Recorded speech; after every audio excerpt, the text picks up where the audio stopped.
I was zero. Zero. I Wow. came down to point zero, I must say. So it was like, the experience started when my brother suddenly passed away at age 29. It was such a drastic shock. I remember standing in the hospital in India. Actually, when he was absolutely fine. Suddenly he developed a cough. He didn't survive. The next Friday, he passed on. And I was standing in that hospital as if boiling with rage, and I could literally feel that I was standing there wanting the whole world to stop moving because my brother passed away. Hello, everybody. We are so excited to have you listening in today. Today, I have a very, very special guest. One of my best friends from college is here today, and she's going to be sharing some amazing mindset transformations with us. So we have Kavita Ramchand joining us today, and she has a very special story and inspiration for all of us. And I can't wait for all of you to hear it. Welcome, Kavita, to the show. I'm so excited to have you here. Thank you, Chitra. I'm really honored to be here also. Yeah, I love it. I love it. We met almost 30 years ago. We were in college together. We were roommates, and now we get to share, her amazing journey. So I'm excited. So Kavita, for those that don't know you, please introduce yourself and tell them a little bit about you. Okay, so I'm a mother of two boys and I'm an entrepreneur. I'm now a life transformation coach. I mean, I put so many titles to myself. I'm mostly a mindset coach because basically my mind transformed so drastically that I knew that day I had discovered my soul's purpose to teach this to humanity. And that's why I'm here today. Oh, I love that. And we're all about mindset at this in this podcast. So I can't wait for you to share your personal mindset transformation because I think so many of us begin that journey with our own transformation. So can you tell us where you are in your mindset today if you had to give yourself a number on a scale of 1 to 10, 1 being like super low struggling with your mindset and 10 being like what I call warrior mode on. So where would you say you are? I've been a warrior mode on since the past, maybe you can say 8 years now. Yeah. So you'd say you're at a 10, right?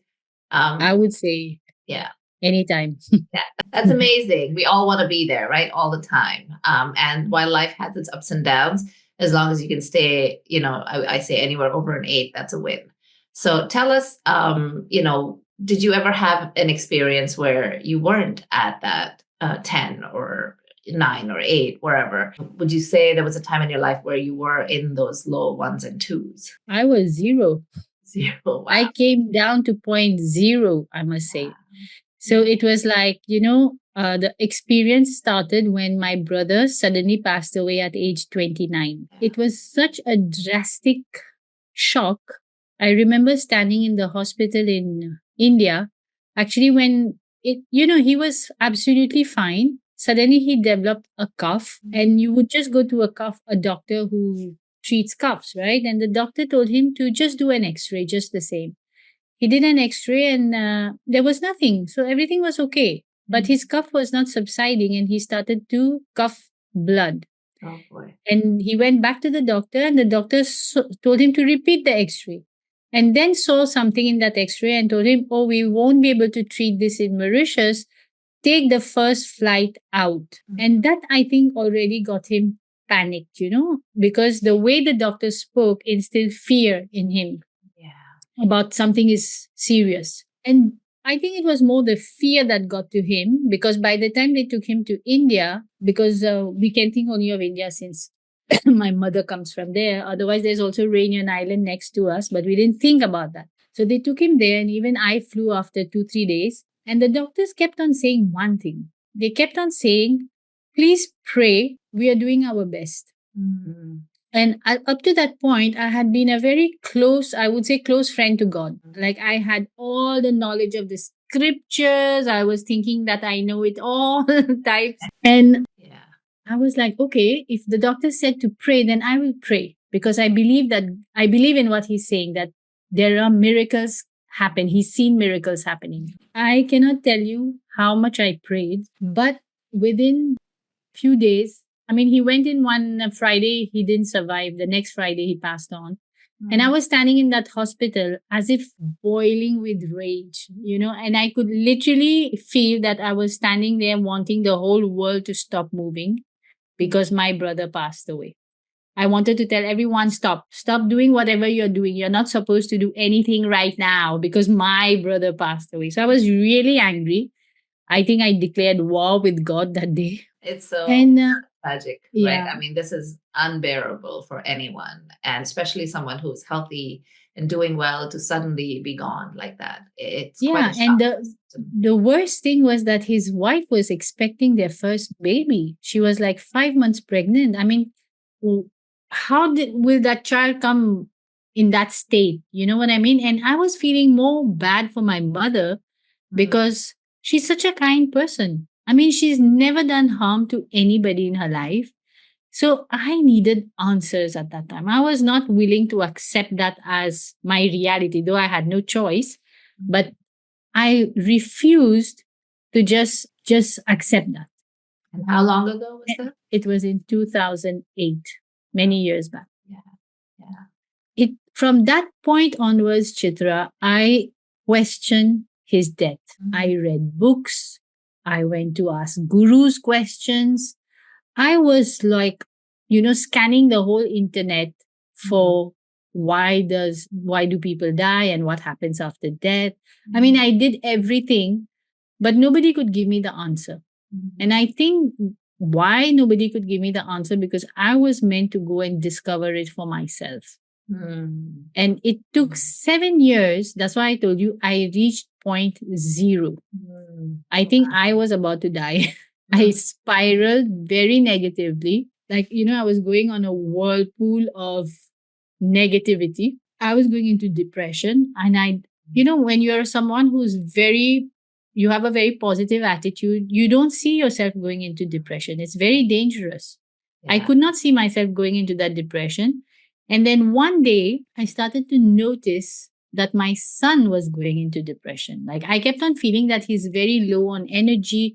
And I kept on asking him, what's wrong with you? Why are you like that? I was thinking he's becoming lazy. You have to move. You have to go to school. And one day he came and told me, Mama, I hate the sound of your voice now.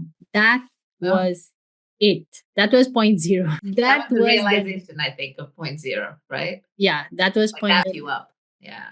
Oh, yes. That woke me up big time because, until I was suffering in that sadness of mine, I was wallowing like, self pity and it was just spiraling further. I was not available emotionally to my family.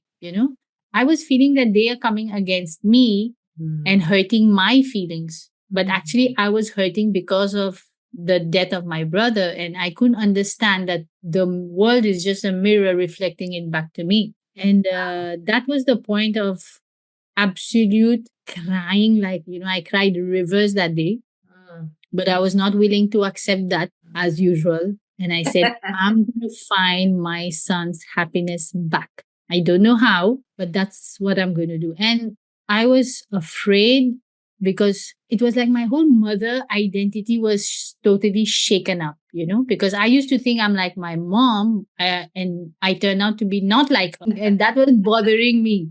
And nothing like your child waking you up, right? It's like the worst Oh, feeling. Yeah. I think one yeah. as a mom, that's our biggest fear is that we're not being there for our kids in a way that we should or we think Yeah. we are. But let me just take you back, if you don't mind, for a minute to when you were at your lowest. Can you pinpoint some of the feelings that you were going through? Were you feeling lost? Was there fear? Was there despair? Like what, if you can nail it down to the feeling after losing your brother? And that is I think if I important. have to nail it down to one thing, it would be anger. First, it was anger. And then when my son said that, it became worry. Then it was like real worry. And Wow. that is like a killer, you Yeah. know? So when you were in those 7 years of, did you right away go into looking for answers, or did you spend some time just, in the grief, or did you allow yourself to feel the grief? Did you like just go into action to avoid feeling the grief? Like, where do you think you were? I think I was avoiding to feel the grief, trying to be strong, but I could not. I just could not, because I've seen my mother always strong in the face. My mother did not even cry. Wow. And here I am, like feeling like the most lost soul on earth. And like I think we were all standing behind my mom because she's such a strong woman. I mean, I know she would tell you, though, there's no point of crying. Nobody is with you when you cry. The world is only with you when you laugh. And Mm, everybody was kind of consoling her that you've lost your son. And she kept on saying, why are you saying that I've lost my son? Why can't you see that I had him for 30 years? wow. Her attitude is very, very positive. Did But you I lost feel, my positive attitude at that time. but did you feel pressure to stay positive because of the way that you were brought up, or Yeah. yeah. Yeah. Yeah. So it's almost I like felt you couldn't very give yourself permission to feel the sorrow, maybe? exactly. Yeah. So it was anger brewing inside. But For you I couldn't was let it out. feeling that the biggest injustice has been done in my And it life. is, right? Yeah, it is. It is one of the biggest things that you can even imagine. Like, I can't even And imagine. the funny part was that I was not so close to my brother also. I think I was kind of feeling what a mother would feel. And I was feeling all my what my mother didn't feel, I think it came to me. Okay. Wow. Yeah. So interesting, right? How our minds respond to tragedy or shock Yeah. or grief like that. And we all have different ways of processing it.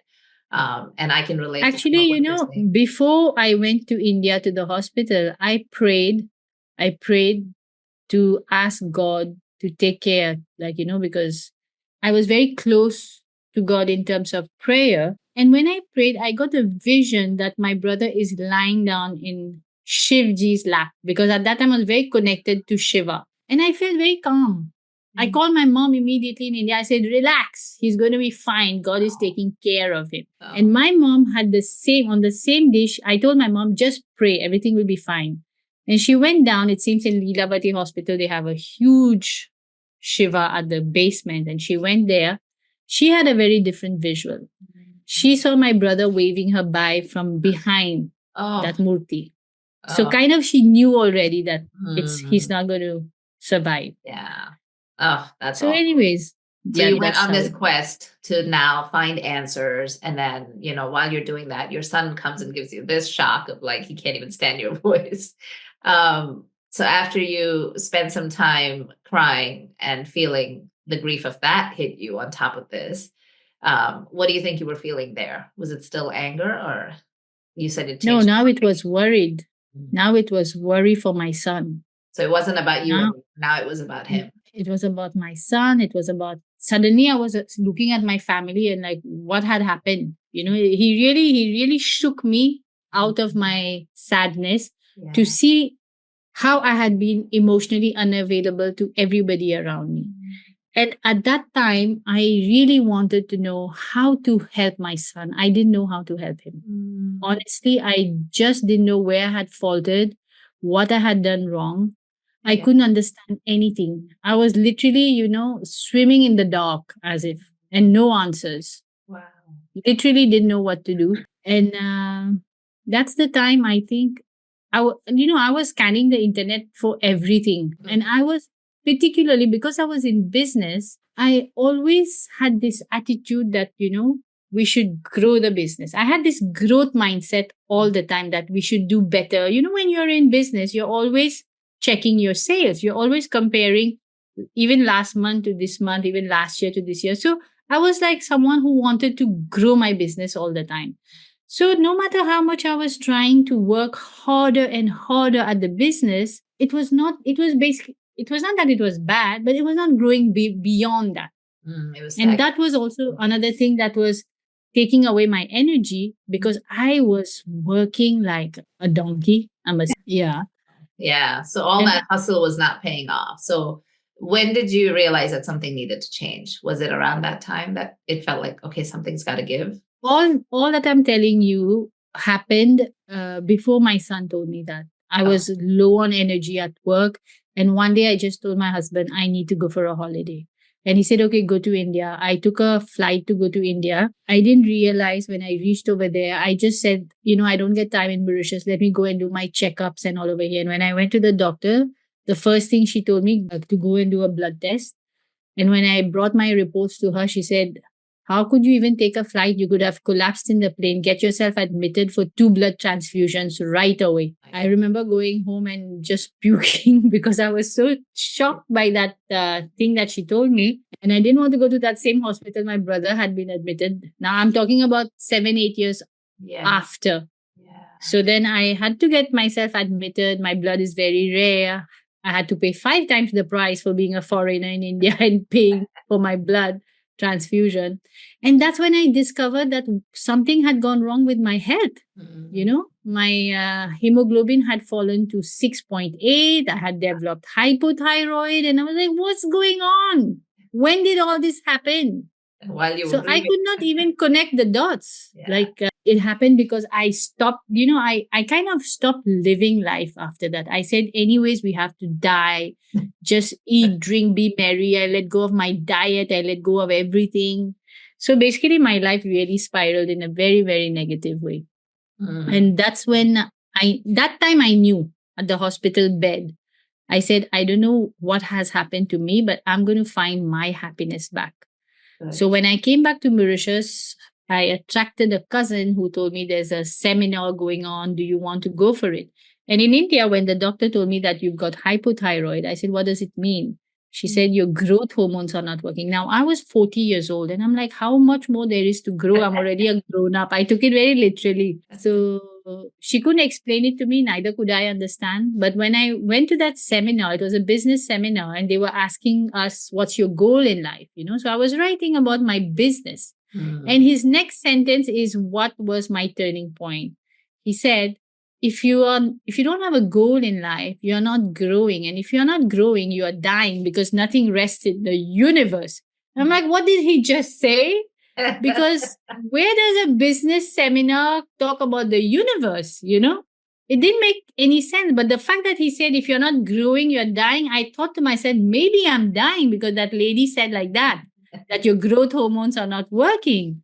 So I went on online now to find out what does it mean to grow, And that was before my son told me that. All that research was going on. All that research was going on before I was searching and searching.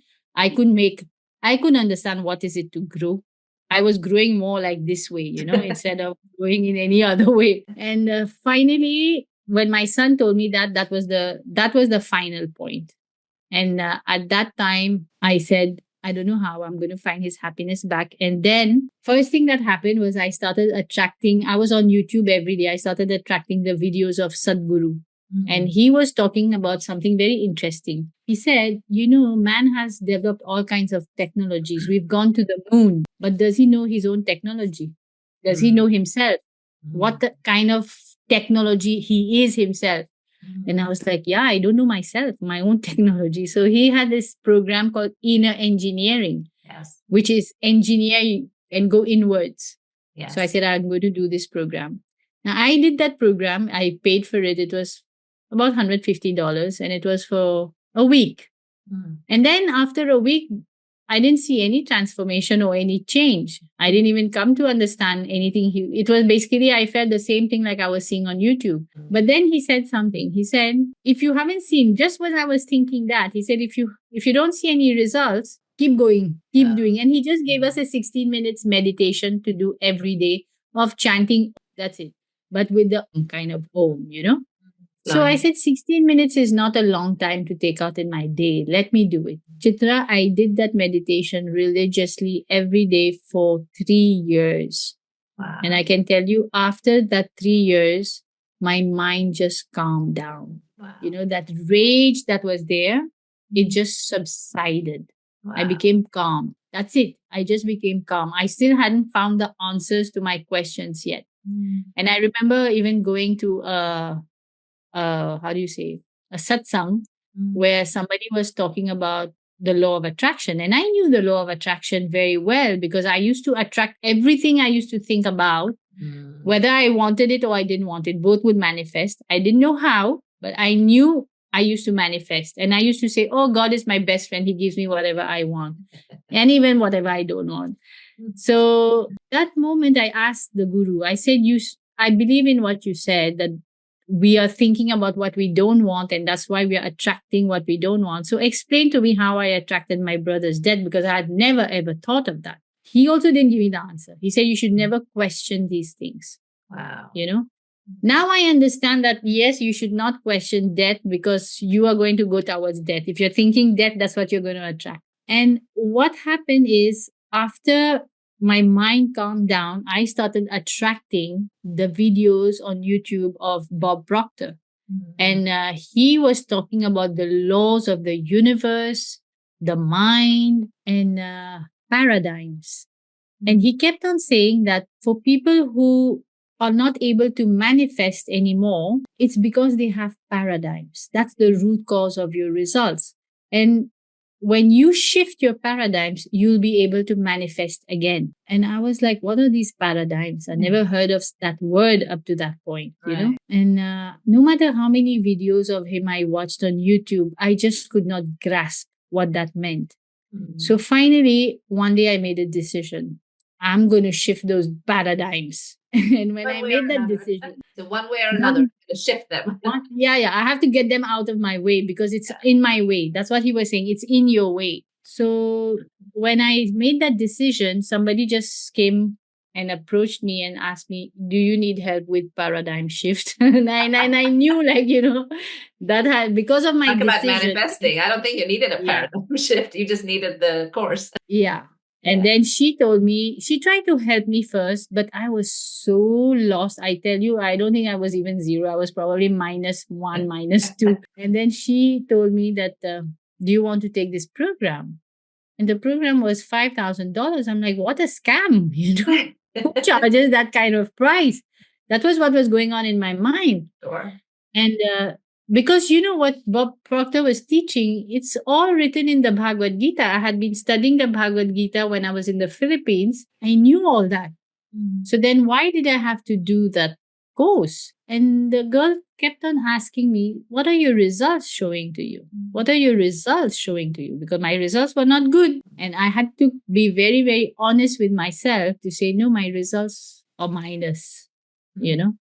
So then now $5,000. Can you believe? I was about to go sell one jewelry of mine. I was that desperate to shift those paradigms. Yeah. And I was going to do it without telling anybody about it. And when I made the decision to go and actually sell one of my jewelry, an idea came to me to take some money in one account that I had. So I cannot tell you, Chitra, how I felt like the biggest thief for taking my own money. My Mind is an amazing thing. We tell ourselves all these stories and we make ourselves feel all these things, even if they're not true, right? It's your own money, but your mind's making up a story like, you can't do this. This is wrong. Or is this too much? Yeah, because I never valued myself enough to even think that I could spend on myself. And for me, you know, we spend for our children, we spend for everybody else except ourselves. Like, I didn't feel bad so much about that, because I felt, oh, my husband gives me anything I want, you know. But when I went and asked him for paying for this course, he also told me, what a scammer. Basically, he was mirroring what I only was feeling about the whole thing. Yeah. I mean, so then I said, no, I have to take this program. I don't know how. My mother helped me. She was God sent. And I can tell you, in 2 months of investing in that program, I came out of a 7 years depression by a quantum leap. I cannot even begin to tell you how I was standing in my kitchen one day, because when I started the course, I was already dying. I think they left me to die some more. It was like they threw me in the deep end, you know, and they say, think, you have a mind, think. And I was shaking like a leaf, I tell you. Oh my God. And it was scary. The whole experience was, you know, coming out of that dark tunnel, as if to realize that the dark tunnel was just an illusion at the end of it. And I was so afraid. But when I came out into the light, I knew that day that I had to teach this to the world, you know? Yeah. And all of our, that was adversity, I think, teaches us that, right? That when we break free of any adverse situation, our next instinct almost is to help others, right? Yes. So it's such a natural progression when you look back on it, but obviously going through it, you don't see it and you don't feel it, and it feels traumatic and painful and horrendous. It seems like you've always had that growth mindset. For somebody who is struggling with that or keeps slipping down that downward spiral, like, do you have any words of wisdom on how they can break free of that fixed mindset, let's call it the opposite of growth mindset, and jump that make that quantum leap into the growth mindset first of all, to then be able to find answers and solutions to their problems? They have to have a goal that they are so emotionally involved with that they really, really want. You know, if it's how do I say this? Like, my son's happiness was non-negotiable to me, and I was like, I declared war with God. I was like, I want this. I don't know how you're going to give it to me, but this is what I want, and I'm not compromising. So it has to be that kind of a burning desire for something that is non-negotiable. That's it. I'm not looking here, there. Single pointed focus on one idea. Yeah. And it has to be something that is your why. If you don't have a why, a strong why do you want to come out of that dark space? Yeah. You won't do the work because the work is scary. The work is hard. Yeah. uncomfortable. I would say more than scary, probably. I would say it's very, very uncomfortable. And we love Because our imagine comfort. you are in like a dark tunnel, Yeah. Yeah. And Yeah. nobody wants to do the work, right? We just want the solution. We want it easy, and we want someone to just come and turn on the spotlights in the dark tunnel and be like, here's your path. That's what Unfortunately, I thought it was going to be. yeah, doesn't work that way though. So tell us how you're doing now, because I know we've been through all of the painful part of your story. How do you show up now in life, and what does that look like for people around you? Now I know one thing for sure. And this, I think I probably learned when I visited your place once, like I came with all my Bhagavad Gita knowledge as usual. And when I came to your place, you all were talking about energies and law of nature. And that was way before my brother passed away.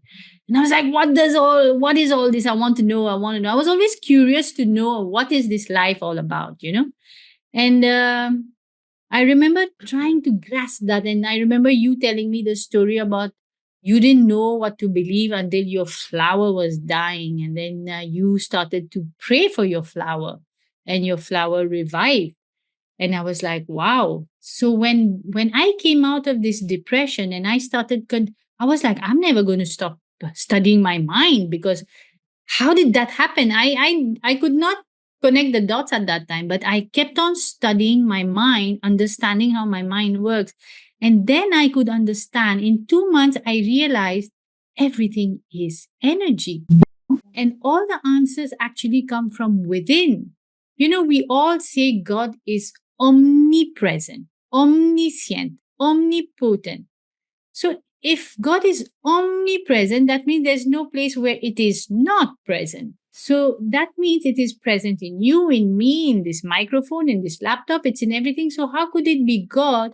And I had to try to make my mind work to understand that before it even became this laptop, it was an idea in someone's mind. And that idea is a form of energy. Actually, I think thoughts are the most potent form of energy that only we human beings are able to think. We've been given that intellect versus the animal kingdom, the plant kingdom. They're governed by nature. They have their own path. Everything is happening for them. For us, we are the most confused being because we've been given a mind and an intellect to think. And at that time when I was going in that depression and I entered that course, that mentor Bob Proctor used to say at that time, man is not thinking. I'm like, hello, I'm overthinking here, and still I'm not getting answers. And then I realized it's not thinking from your conscious mind, it's your heart. Because what happens is when you are planting ideas and you're entertaining an idea for so long a time, it goes into your subconscious mind. The power center is your heart. When something goes in, it sends a very strong vibration into the universe. And the universe just says, God bless you with more of the same. Yeah. And you just attract back. Suppose I'm sending out sadness because God is a higher being and he is omnipotent. He gives you 10 times more of what you ask. So we basically are asking with our feelings, our emotions, our energy in motion. We are vibrational beings, and we are the only ones who can change our vibrations by changing the way we think and feel. Yeah. So when Energy I is understood that, there was no way I was going to keep the key of my happiness in anybody's hands. Yeah. More importantly, because I realized that my children were absorbing the energies around me.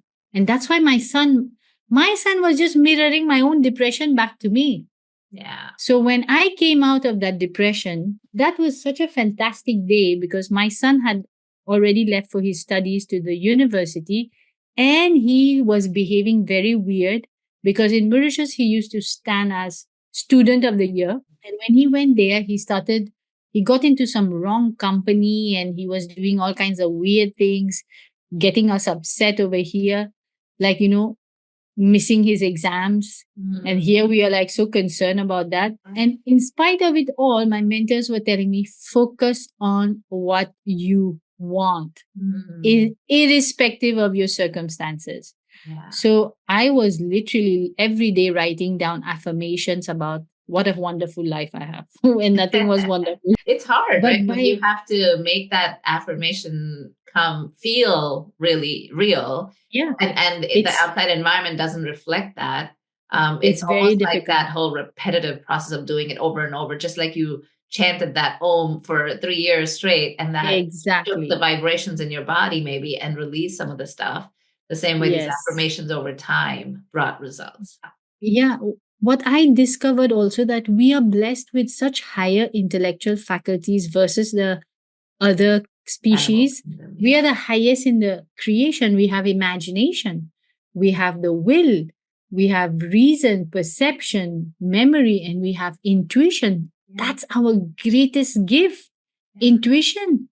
We Yeah. don't tune in, we are tuning out. Tell me about it. This is the work that I do, telling people all about intuition. But I mean, I could go on forever talking to you, but in the interest of time, I want to ask you one last question, which is, do you have a favorite quote or piece of wisdom that you'd like to leave us with? Yes, there is this one quotation that I have put at the center of my mind, which is it's not really a quotation. It's basically someone was asking a guru once. The guru's name is Maharishi Ramana. How should I treat others? How should we treat others? And his reply was, there are no others. And I was like, whoa, I have to always remind myself there are no others because everything is an illusion. If I need to change, I need to change me. And when I change me, I change my perception of anything, my reality changes automatically. That's the magical part of the whole thing. Imagine. I love it. I love it. I love it so much. Thank you. Because that's the only thing we have control over, our mind, That's it.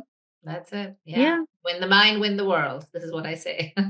Absolutely. And that's why I feel today, I want, like just today, I made the decision, new year, new niche. I want to go more towards children because my son at 14, I know there are many mothers probably like me, who have not received, we never got this education. Yeah, never. This is the stuff that should be taught in schools.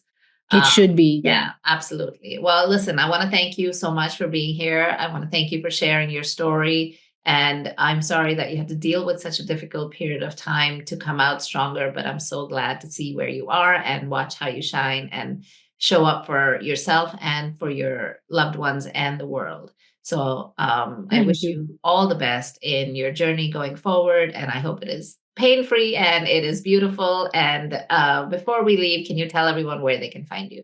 Well, they can find me on Facebook for sure, because although I have two Kavita Ramchands on Facebook, one is for my business, the baby shop, Island Kids. The other one is for my coaching. Do you have a website? And yeah, it's lifesuccess.mu, three W's.lifesuccess.mu. We'll post everything in the show notes so everyone will have links and they'll have all your information. And so if you've been inspired by this journey of Kavita's, please reach out to her, connect with her, get to know her better, and maybe check out her coaching programs as well.